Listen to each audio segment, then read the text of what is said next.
Bah, en fait, si tu veux, oui, moi je te dirais que la véritable cause, c'est 1789, et notamment l'arrivée des anglo-saxons, des banquiers anglo-saxons et de la franc-maçonnerie, clairement, qui ont façonné la République d'aujourd'hui.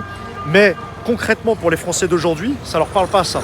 Par contre, si tu leur parles de l'après De Gaulle, quand De Gaulle est évincé en mai 68, qui est pour moi la première révolution colorée de l'histoire en France, c'est un avis après, tu vois, que tout le monde ne partage pas forcément, eh bien, depuis, ce n'est plus les gaullistes qui sont à la tête des hautes institutions comme le Quai d'Orsay ou autres, ce ne sont que les néoconservateurs. C'est-à-dire que les néoconservateurs américains ont fait une percée en France.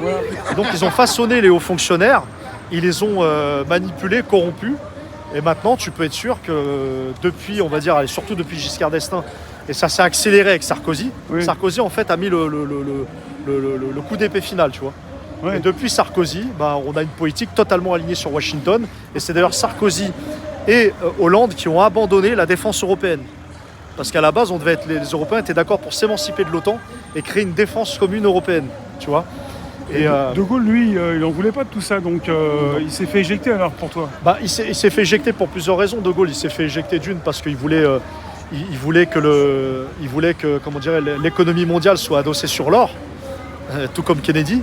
On a bien vu ce qui s'est passé pour les deux, que ce soit pour De Gaulle ou Kennedy. Donc ça, premièrement, c'est ce qui l'a éliminé du mondialisme. Ensuite, la deuxième chose, c'est que De Gaulle, il voulait quand même une France forte et souveraine. Là, on avait en face de lui ce qu'on appelle le marxisme culturel, tout ce qui avait été théorisé dans les universités américaines et allemandes. Et tous ces gens-là, en fait, comme Bendit, Dany Le Rouge, voulaient une France de la jouissance suprême, il est interdit d'interdire.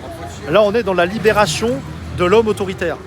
Tu vois, on était dans les débuts, en fait, du programme mondialiste, c'est-à-dire détruire les familles, détruire la relation homme-femme, etc.